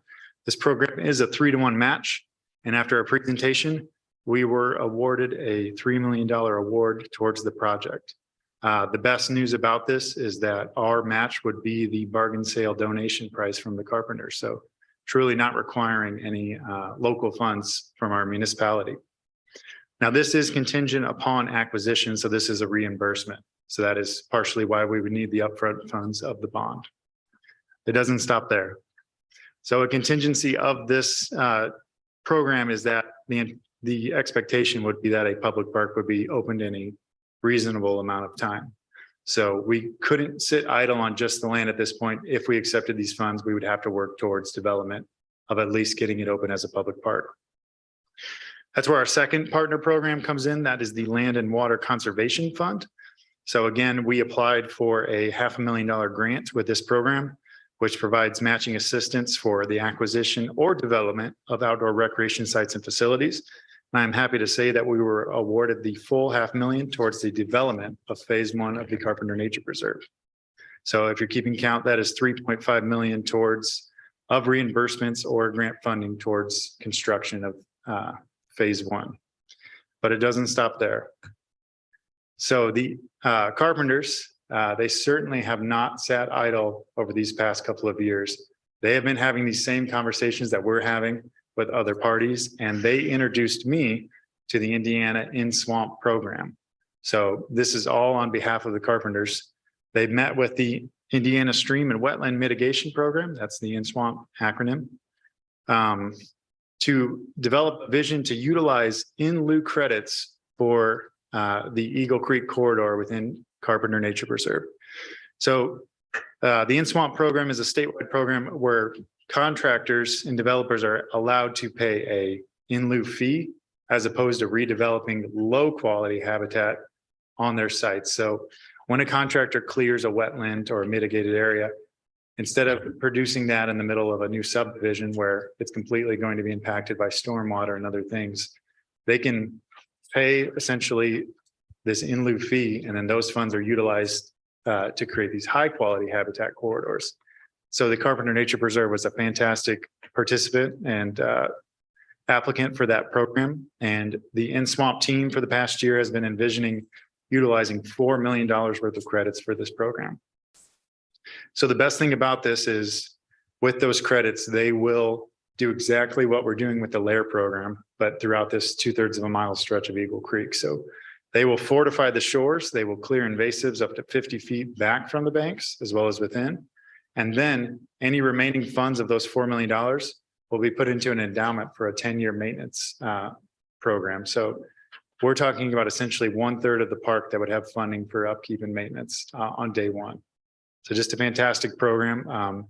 That project is completely separate, so we would not see those funds necessarily as we develop phase one, but they would improve the park. And then at the end of their project, they would have a fund left over for us. So with all of this information in hand, we'll talk kind of how the next 3 years could look as we begin this process. So I just want to note that the first 3 steps are absolutely required before we can move in on this timeline. So tonight would be your consideration of a declaratory resolution on the preliminary determination to issue bonds. Upon approval of that, we would have a public hearing at the next meeting concerning the bond issuance and the additional appropriation of those funds. And upon the findings of that and the approval of the park board, we would move forward to the town council meetings and introduce an ordinance establishing the 2023 Carpenter Nature Preserve bond.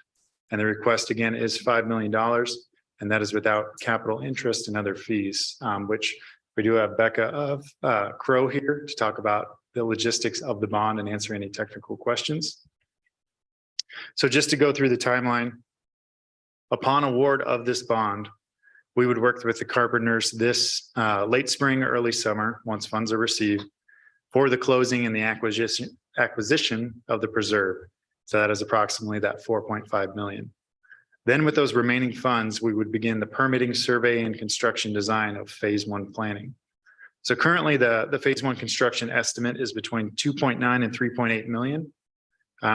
We will continue to work with the designer on that project to find ways that we can have additional cost savings. There's some opportunities out there. We don't need to completely dig up all the asphalt. Some of it just needs resurfaced, and we can utilize certain things on the park to save a little money in the long run. So upon that acquisition for 4.5, we would receive the $3 million reimbursement from the Next Level Conservation Trust, which would allow us to begin phase one of construction. And upon bidding and award, and as expenditures begin, we could seek the reimbursement of the $500,000 from the Land Water Conservation Fund. And while our project is actively going on, again, assuming this timeline in 2024, the DNR would also start their project along Eagle Creek, and at the end of that, establishing that endowment. So there is the opportunity for synergies of disturbance as well as mobilization out there for that. And if all things go well, we could be looking at the park opening up very late 2025 or as early or early 2026.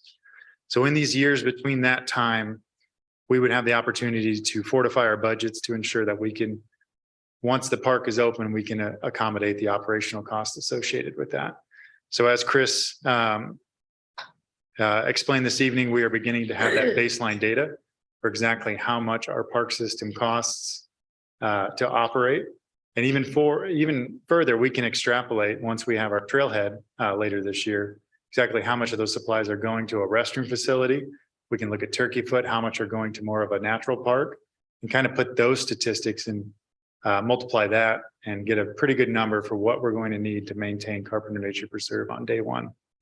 Additionally, within the 5-year master plan, we also included that staffing study, which did list the recommendations for staffing that facility.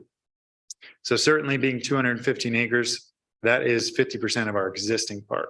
So there would need to be a dedicated team out there on site, certainly to offer the top level of service that would require, but also to be present just to keep eyes on things and more of a patrol as well. So both maintenance, enforcement of rules, and making sure that it's maintained to its vision, which is to primarily be a nature preserve and then a public park and recreation facility. So in conclusion, tonight before you is in consideration of a $5 million bond to begin that process, and that would be our investment in this project. If acquired, Carpenter Nature Preserve would be the first park in Union Township, as well as the largest park in Boone County, and would serve as a fantastic capstone to all the initiatives our park system has been doing for the past 50 years.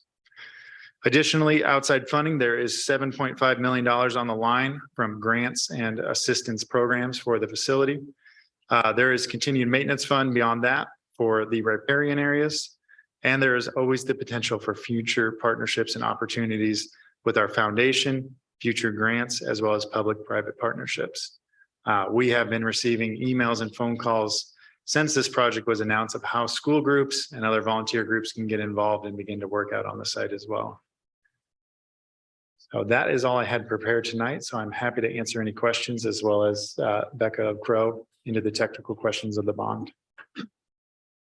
Well, I know Sarah has some questions, so do you want to go ahead? I do. And also, by the way, when I said in the email that I sent you to give you a heads up, I sent that at 5. I just closed my computer afterwards. And then when I got here and connected to the internet, it sent it to you at 7. So I apologize. But you answered a lot of my questions. So I really appreciate that. It seems like you've done a lot of work on this. So I'm just wondering now, what will be the estimated tax rate for residents to pay for the bonds in the first year?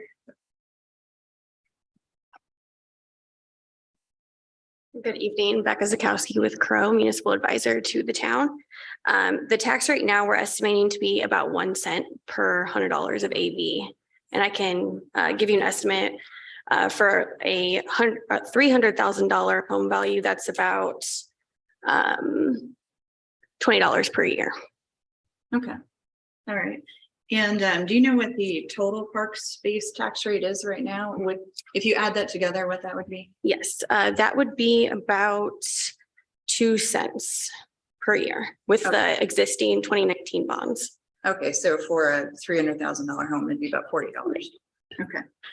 And you did get a new assessment, so it's great. And it looks like Carpenters are going to, they said $1 million below the assessment is what they would take, and they're even less than that now. At 1.5. Yeah, that's great. And then, so when I saw that 3 million that you've got from one of the various sources, and that's a reimbursement, does that reimburse the bonds immediately, or is that going to reimburse future work on phase 1? So that would be in reimbursement for the land acquisition, but contingent upon accepting that, there's the expectation that it becomes a public park. So we think it's best used to just utilize those funds, not ask our local community for more, but work within those means to get that project opened up to the public. Okay, that makes sense. I mean, one way or the other, that's where it goes. Okay. And is the foundation funding any of the acquisition or any of phase 1? Because the foundation currently is, the president is Nancy Carpenter, there's a conflict of interest there for selling the private land. But once that land is transferred, we see a great partnership opportunity for any of those amenities on the site. That's clearing the gray area for any conflict and just allowing the full might and strategies of the foundation to be realized. And, you know, we've talked about creating essentially billboards on site that allow people to know where to donate and how they could fund improvements to the site. And with those renderings from the master plan, with this phase one, it would be about $1 million to tear down the old clubhouses. So rather than do that, I think the better use is to put a fence around it to keep people out, but that fence can serve as a billboard to all the things we're doing and want to do out on the site. We'll be able to get that presentation emailed to us. Absolutely. Yeah, I would like that. And then have you gauged interest with the town council yet? Have you talked to them about this? Yes, and as we learned last year, their biggest two concerns were, where does this fall in priority with our 5-year master plan, which we were able to answer, as well as what is this going to cost us? What is the updated appraisal, which we were also able to answer. So upon movement of tonight, I will have myself and hopefully John will have conversations with them about exactly satisfying those two and any remaining questions they may have that we can answer before March. Okay. We'll have more data from our public hearing next month to take to them in March, which should round out everything that they need. And Mhm. yes, we are planning to have individual meetings with each town council member to make sure that this has the momentum it needs to pass. Okay. I'll just say one thing, that you talked about the $3 million that we're going to get back and whether or not that can be used to pay off the bonds. Mhm. Generally speaking, you don't pay off bonds early. Investors don't like that. Yeah, So, that's true. They so would- it's an opportunity for us to take that $3 million and use it for Yeah.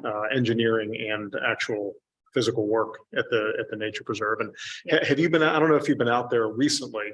No, just when we all took a tour. Yeah, That but was the nice. pavement out there is really compromised. I mean, there's I no think way. it it's- was at the it's- time, yeah. And the parking lot is kind of overgrown and, I mean, there's going to have to be some minimum work done to just make sure it's accessible and we have to have a restroom. Right? So there's some minimum things that you have to do that this money will help us get to. Well, and it makes sense if you were going to have to, in order to take the $3 million, start working on its development as a park, and you think that phase one is, somewhere between $2 and $3.5 million, that's where that could go. I mean, it'd be the same thing. You're just Yeah. saying, we'll put the money here, but Right. that's money that would have been spent upon getting it anyway. Right. Yeah. Yeah. Okay. So, And additionally, we'll explore every opportunity for impact fees to be utilized in this project as well. anybody else have any questions about this? No. Okay, Amy, what do we need to do to, thank you. Sure. So before you tonight is resolution number 2023-2. And that's the declaratory resolution that Jared mentioned. It's titled Declaratory and Preliminary Determination Resolution of the Park and Recreation District of the Town of Zionsville, Indiana. This is a preliminary finding. Again, you'll have your public hearing, which will be followed, if you so choose, by a confirmatory resolution. So this is just the very first initial no commitment step at this point, but to get the ball rolling. But you are making a preliminary finding by approving this resolution that it is necessary and will be of public utility and benefit to complete the projects that Jared spoke about. And that it is necessary and will be of public utility and benefit to complete the land acquisition of the real property necessary for this. So if you so choose, you could entertain a motion to approve resolution number 2023-2. Okay, I'd like to make a motion that we approve declaratory resolution 2023-2. I'd like to second it. History. I got John Salem. I think John Salem was first on that, seconding it. Let's take a roll call vote. That's the question first. If I'm looking at the right document, it mentions $5.5 million bond versus a 5. So I just want to make sure that Yeah, so the max parameters in the resolution are $5.5 million and the 5% interest rate with a 20-year term. The 5.5 would include capitalized interest. We would have to include capitalized interest in order to make those payments because we won't have a levy in place, and would include cost of issuance and paying professional fees. okay. Since it was different than what Jared was talking about in his presentation. Yeah, and I did sneak that in there mentioning excluding capital interest. If you recall, when we began this process in July, the max parameter was 5.3. So now it's 5.5 just because of different interest rates and things like that. Okay. Right. Thank you. That answers my question. All right, let's take a vote. Jill Pack, Aye. John Salowitz. Aye. Sarah Moore, Aye. Ryan Cambridge, Aye. Chris Barksdale, Aye. and I say aye as well, making that unanimous. And don't forget, we have to sign that before we leave tonight too. Okay, ready to move on, Jared? Memorial bench donation? Our friend Dave Again, Brown. our memorial bench program is well received and appreciated in the community as they assist us to add more seating facilities throughout. These two memorial bench applications are for the rail trail. One would be on the 100-foot bridge, which we already have one assigned to that, so that would make a nice pairing. And the other would be on the northern expansion, where we could certainly use seating in that new territory. So with your approval, we'll move forward with the ordering of those two benches and getting those installed by our maintenance team. Okay. This is from our old friend Dave Brown, who former Parks Board member and longtime Zionsville resident. That part of the trail is named after him. So I think that was a secret to his wife, though. yes, okay. Let's just do that by acclamation. All in favor? Well, I guess nobody has to make a motion, right, to accept it. So anybody want to make a motion to accept I it? will move to accept the two. Jill Pack makes a motion. Anybody have a second? Second. John Salowitz seconds. All in favor, say aye. Aye. All opposed? Okay, that motion carries unanimously. Thank you. Jared, I just have a quick question. The pads the benches are on as a standard, do they include an ADA allowance space for the? Yeah, so these are priced so they can accommodate both replacement as well as the base. Cool. Yep. Everything we do these days includes an ADA compliant base. But thank you for asking the question. Okay. Do you want to move on to old business now? Go for it. Okay, Overly Warman. Overly Warman Park, we continue to work with HIS to wrap up that project completely. The construction fences have finally gone down. Just a couple of items remain, one of which is temperature dependent, and that is the asphalt repairs. There's also concrete repairs and a little bit of final grading and planting that needs to be settled up. But we're hoping that we can continue to work in good faith and get this project wrapped up very soon, completely. But that certainly hasn't stopped the community from enjoying it in the meantime safely.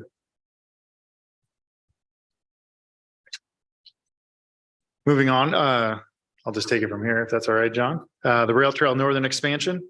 Again, so that project, I would say about 90% of that has been paved. We did reach a wet spot near Heritage Trail Park, as that is, as you know, from the small dog side, when we had those drainage improvements, it's a very wet retaining portion of our trail system. We were a little alarmed that the rail trail was saturated as it was, thinking that a 100-year-old rail line would have had some fortitude against that. But so that portion is unpaved. But as soon as the plants open up in the spring, that'll be paved along with the phase one. So that'll all get wrapped up in April, and then we will look to move on to phase two. We kind of spoke earlier about the widening of phase one. Again, that projected timeline is to keep that project moving now while the plants are closed, get the entire length of corridor up to the Mulberry Tunnel stoned in. And then once asphalt plants open, we'll finish out that project, replant, and then move on to the final phase two of that. And finally, the rail trail trailhead, as you saw on the photos of the presentation, a lot of earthwork has been going on out there. I know in the last couple of weeks, they're pivoting to actually building the restroom facility since they can continue that even if snow starts falling here in the next month. So once temperatures rise up again and the asphalt plants open, we should expect that to wrap up pretty quickly this spring as well. So very happy with the progress of these capital projects. And there's been some talk of trees being cut down there as well, but that's a necessary part of that kind of construction. I think we should make that note. Yep. And again, replanting is the name of the game. We enjoy doing that. So where it makes sense to have reforestation filling gaps, we are more than happy to do that.